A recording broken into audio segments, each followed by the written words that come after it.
Glenn Greenwald and Whitney Webb. All right, let's go ahead and talk about it. System update. Is Whitney Webb a conspiracy theorist or a career or a careful researcher? Glenn Greenwald answers your questions. All right. Look, nobody is perfect, okay? There's no such thing as perfect. I'm not perfect. Dude, I'm the world heavyweight champion of screwing up. But Whitney Webb, she's done a lot of detailed work. All right? And there are times where she had to actually tell somebody who had her on her show, or she was on their show, and like, hey, you know what? I made a mistake here. Please correct it. Or her audience would correct her. She's obviously putting a lot of work in. That's fine. But what I find very odd and suspicious is the amount of attacks that are coming towards her from Michael Tracy and a few other people.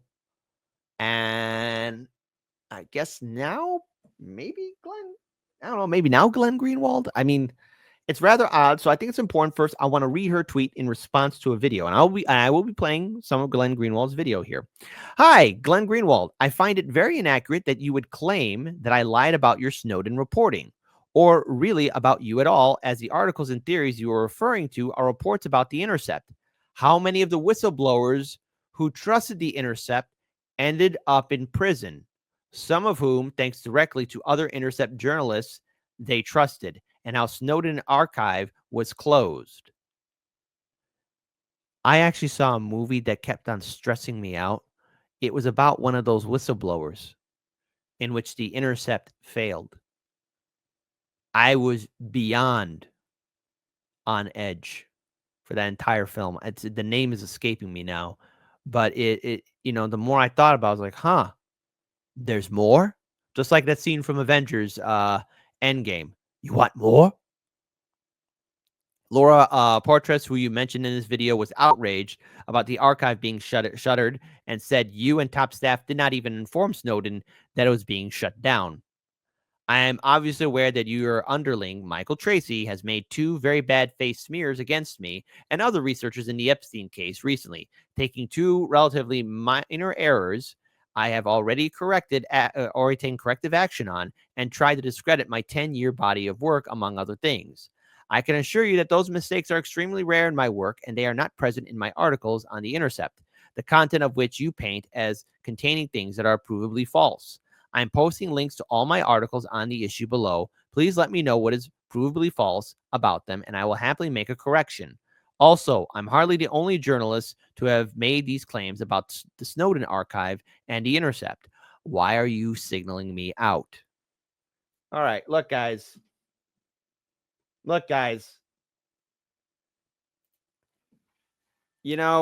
It's very questionable to me, in my opinion, that, this would evolve to this point. This would get to this point. I've followed both Glenn Greenwald and Whitney Webb's work. I think they've both done in their fair share some great stuff. But, Whitney Webb, in my opinion, has done some very solid reporting. She's a very good journalist. 10 years talking about the Epstein case. I mean, my God, she's got to keep her head on a swivel, knowing about just what happens to anybody that's talking about it. Anybody that's kind of talking about it. And we do have the video. And I again, there's a lot of stuff to address here. But I think, and again, in this tweet, there's the whole article about, the Intercept. Mint Press News. And first of all, I want to bring this up here with Mint Press News. And I think it's important that we at least bring this up here. It's from Whitney Webb, published in 2019, March 30th. So let's go ahead and pull up this article here, because she did post a lot of links. And I do mean a lot of links. All right. And, I'm going to bring up another article here too. So let me just first bring these 2 things up. The Intercept have a serious source burning problem, which is no bueno. This was 2017.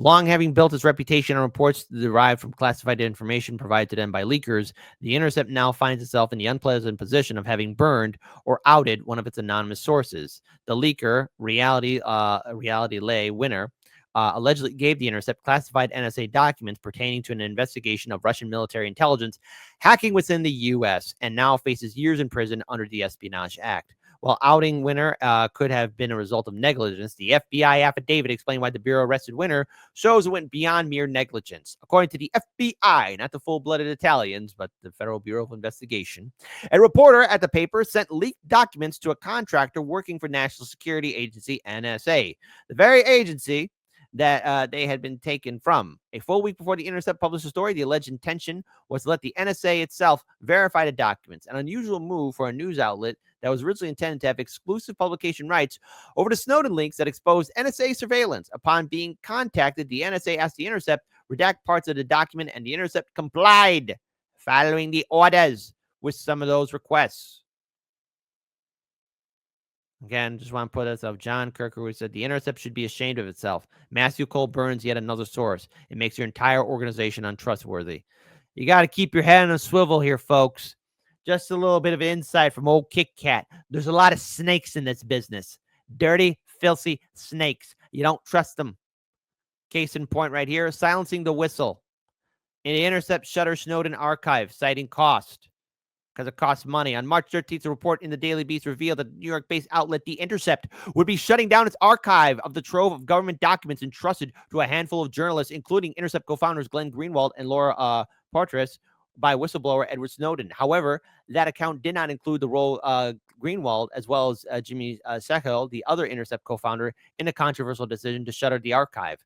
According to a timeline of events written that was shared and published by the journalist and former Intercept and columnist Barrett Brown, both Shell and Greenwald were immediately involved in the decision to close the Snowden archive. Oh, that's no bueno. That is definitely no bueno. While other outlets such as Jeff Bezos' own Washington Post and the New York Times also possessed much, though not all, of the archive, The Intercept was the only outlet with a full archive that continued to publish documents, albeit at remarkably slow pace in recent years. In total, fewer than 10% of Snowden documents have been published since 2013. Thus, the closing of the publication Snowden archive will likely mean the end of any future publications, unless Greenwald's promise of finding the right partner that has the funds to robustly publish is fulfilled. Interesting. So it's a funding problem. It's a funding problem. But I think it's important that we do hear from Glenn Greenwald, though, and get that perspective. All right. Last question from Curl Malone, who is a regular question asker and a longtime member of our local community, for which we thank you. Can you please clarify your view of Whitney Webb's work? Are you of the opinion that she is a misguided, honest broker of journalism, or she is malicious and the errors you claim are, quote, unhinged? I've looked closely at everything cited by you and Tracy as errors and found the claims to have been as much merit as Mehdi Hassan badgering Taibbi for having misspoke. Do you just not like her as a person? I have followed her for 7 years or so after I heard her on Tim Dillon's old podcast, and I found her to be genuine in her beliefs. So there have been times I've listened to Whitney Webb. She's clearly a very smart person. She's very well spoken. I think she's very diligent. You know, she doesn't just speak off the cuff. I think she really does a lot of work on the areas that she covers. My problem with Whitney Webb is, and I think, you know, this is, I think understandable, is you have this experience where you can read or assess media reports and feel like this seems propagandistic. I can identify errors here or deceitful passages. And, you know, you're kind of pretty sure that that's the case, but you're not 100% sure. But then there are times when you're in the news and when people are writing about you. And so you have firsthand knowledge of what is actually happening. So if somebody's writing things about you and what you've done and what's being done that you know is false, you don't have any doubts about the fact that what's being written is false. And there were a lot of articles that she wrote when we first created The Intercept, in our reporting on the Snowden archive, that were just simply fabricated and made up and false. Just what about the whistleblowers, man? Because I think that reality, the woman that I named, like there's a movie on her. In fact, while I'm going to play in the video, I'm going to find that movie because that movie just kept me on edge. I couldn't even eat my dinner while watching it. Insanely conspiratorial. I mean, she believed and often asserted that Pierre Omidyar paid us $250 million because he was tied to the deep state and he was trying to privatize the Snowden archive in order to prevent it from being disclosed further. This was so moronic for so many reasons. Pierre Midyar didn't invest $250 million in the Intercept. He invested that in his big, broad media company, of which the Intercept was a small part. Even when we went to the Intercept, there were only 2 people on the planet who had control of the full archive, myself and Laura Poitras. So nobody could decide what could and couldn't be disclosed. He had no way to try and suppress things from that he and his CIA friends wanted suppressed. I knew this for a fact. He never even attempted to exert the slightest amount of influence in the reporting that we were doing about anything, let alone the Snowden reporting. Never once any attempt by him or anyone associated with him to influence it, let alone pay money to hide documents that were incriminating, as though we would do that to Snowden. Again, look, in my opinion, Debbie Dabbs writes, Glenn Greenwald looks sus with the word salad. It does. And by the way, the name of the movie is Reality. Came out in 2023, starring Sydney Sweeney. Good genes. I just remembered that now. Hey, look, I think I have somewhat of a good functioning brain. You know, I am a little bit hard-headed. 2 tours in Iraq will actually mess you up just a little bit. anyways. But yeah, that's Reality. Reality Winner. It's about her. And by the way, she is free now. But at the end of the movie, the end credit titles mention how the people at the Intercept screwed her up, right? How the Intercept, okay? And some outlets criticize the Intercept for allowing the leak to be traced to Winner, and others theorize that Winner's disappropriate punishment was designed to discourage potential whistleblowers. I think so far it's actually a pretty good movie. So if you want to watch it, it's about 82 minutes, and it's set in her house. And I can assure you, folks, now that you know the full story, because I guess what, spoiler alert, I spoiled it for you. But when you see her getting interrogated, I mean, Sydney Sweeney does a great job in representing the character, or trying to portray herself as Reality Winner. But folks, it's no bueno, man. It's horrible what they did. As though Snowden would know that that was happening and not object, even though he gave up his life. The whole thing was so idiotic. But the kind of conspiracy theory that if you don't know anything, it seems, like maybe you should believe it. Like, hey, there's this billionaire here and he does have ties to, defense contractors, like almost every billionaire does. And why did he invest all this money in a media outlet? Probably because he wants to buy the Snowden archive for himself, have it as his private property, and then prevent it from being disclosed. None of that happened. It just didn't happen. And it didn't matter how often I demonstrated that, how often I said it. You can find so many. So for me, the first encounter that I had with her, and obviously this is going to shape your perception, is not that she just once made a mistake or once wrote an article. So I want to pause there for a second, okay? All right, just want to pause there for a second. All right, I want to at least address this, because Whitney Webb also points out again all her other works here, and I think it's only fair to show the full Twitter thread, because again, having a conversation and going this far, because even on her X account, Barrett Brown does go to her defense. And I think it's just important that we do at least show this. So let me just go from the beginning. At least with Barrett Brown here. All right.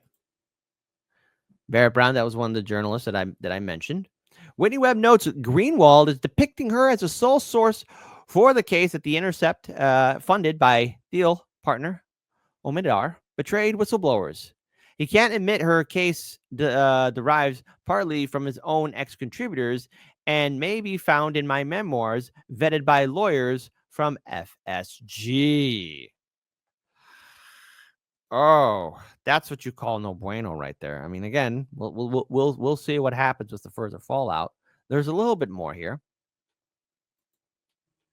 Smart of him to block me, given how much worse it gets. Weave the threats against PayPal 14 defendants hiring reporters best known for collaborating with FBI assets against me and other activists while we were facing prison. Fact that one Reality Winner reporter works for NYPD. Interesting. Again, Whitney Webb also goes on to tweet this out. Interesting that this is all popping off as my 2019 reporting on Peter Thiel, Epstein, and Ed Barrett's Carbine 911 was just ultra vindicated by newly released emails. It is rather odd that that stuff has been vetted. Again, look, nobody's perfect. I'm not going to say anybody's perfect. I never will say that. I never will. But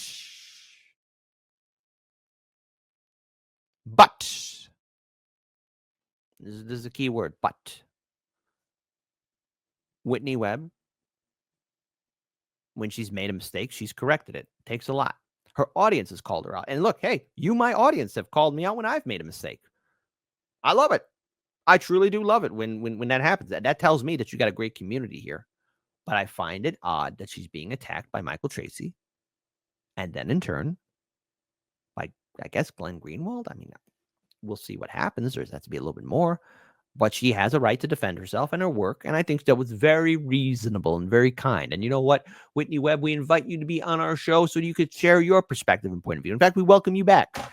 This time we'll be on the YouTubes. We'll be on the YouTubes this time.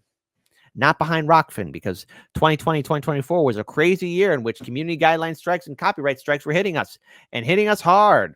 But I want to pull up this thing here because this is from Barrett Brown. Let me just go ahead and pull this up here. One of the first people to fly down to interview me upon my release from prison was neckbeard Epstein apologist Michael Tracy. Hey, Barrett, be nice. Whose patron, Glenn Greenwald, was still concealing his involvement with Epstein associate Peter Thiel. Not sure what to make of this. And hey, let's go play this. Let's go play it together. Not all of it. You know, we'll play some of it. Play some of it. You know, I kind of remember this, but boy. I am here with. Hold on, we're gonna rewind that again. That's a horrible way to start off a video. This is from TYT Rebel Headquarters. I am here with Barrett Brown, somebody who defies easy description. We are in the headquarters of D Magazine in beautiful downtown Dallas, and Barrett has mercifully just been released from the confines of federal prison, and he has a lot to say about that endeavor. The circumstances which led to him being imprisoned are pretty convoluted and complex. And so the first question, which is sort of necessary, is although I'm sure you are a bit weary of recapitulating the details of the case which led you to being imprisoned, can you just do that in a perfunctory way that sort of synthesizes the most important aspects of it? Absolutely, I can. So I was a journalist, and I got involved with the Anonymous movement back in 2010 when the Tunisian Revolution started. Things sort of proceeded from there very quickly, and there was a hack done by certain anonymous figures against a company called HB Gary Federal. This is one of these intelligence contractors that does surveillance and dirty tricks for the U.S. government. From that, we unveiled this conspiracy to the DOJ had actually helped to instigate to go after journalists and activists, particularly those who were sympathetic to WikiLeaks, in ways that would have been illegal if you and I had done them. From that, I got in this long-running battle with these intelligence contractors and the federal governments that eventually led to my arrest on charges that turned out to be very flimsy for the most part, had to be dropped. Eventually, I did plead guilty to a couple of things that I kind of did, but not really, and did about 4 years in prison. Now I'm out, back on the streets. Welcome back, brother. All right, so look, there's a lot more to this interview, but I just find it fascinating that those that have actually done the work and had followed through are being put behind bars, in jail, or being now dragged. Now, Whitney Webb's work has been verified. Now, you would think that, hey, look, maybe this is just me being idealistic here. And that's my biggest weakness, my idealism. You know, but I would think like, you know, reporters, commentators, podcasts would be like, oh, wow, okay, I got this wrong. Hey, everyone, Whitney Webb got this right. I've made some mistakes here. All right, let's go ahead and follow more of the work. You would think there'd be a lot more solidarity. But in this, you know what? Oh, boy. Nobody clipped that. But in this business, there be snakes. there be jealousy and pettiness, ego and pride, madness and mental instability. You see it all over in the YouTube community space, and especially when people think they got that ego and pride, they can do whatever they want. But I got to promise you guys this. If Whitney Webb's made a mistake, at least she's got the backbone to say I made a mistake. All these attacks coming against her, it seems like all lies are being revealed, and all lies shall and will be exposed and be revealed in real time for everyone to witness full time. There are more questions to be asked, like, Glenn, why are you talking about this? Why are you dragging Whitney? Why are you standing with Michael Tracy on this? Because, look, the Epstein files gained a lot of attention in 2019. A lot of right-wing influencers made a huge impact and grew thanks to the figgy pudding that they got and all the wonderful algorithm and rhyme boosting them up in regards towards making a name for themselves.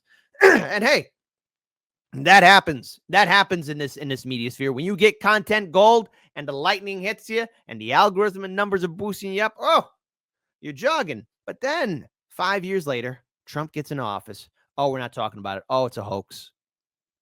Disregard the victims. Disregard the fact that some of them self-deleted. Disregard information is not being let out. Disregard the fact that Congress is ignoring it. And then people kind of go into defense for that. Like, oh, yeah, that makes sense. I'm raising up my finger and saying, excuse me, but that don't add up. And if Whitney Webb's work continues to have the green check mark, check, I think people need to, once again, do a double take when anyone's trying to say, like, oh, this Epstein story is a hoax, or a double take on the victims. I mean, yes, due process. I believe in due process. When a victim comes forward, show nothing but kindness and support, but then let the legal system play out. Of course, it's not perfect, but we have to remember that we're in a day and age of censorship, media suppression, in which journalists, activists, podcasters, commentators are all at threat of being arrested. Be careful out there, my lovelies. It's only going to get crazier.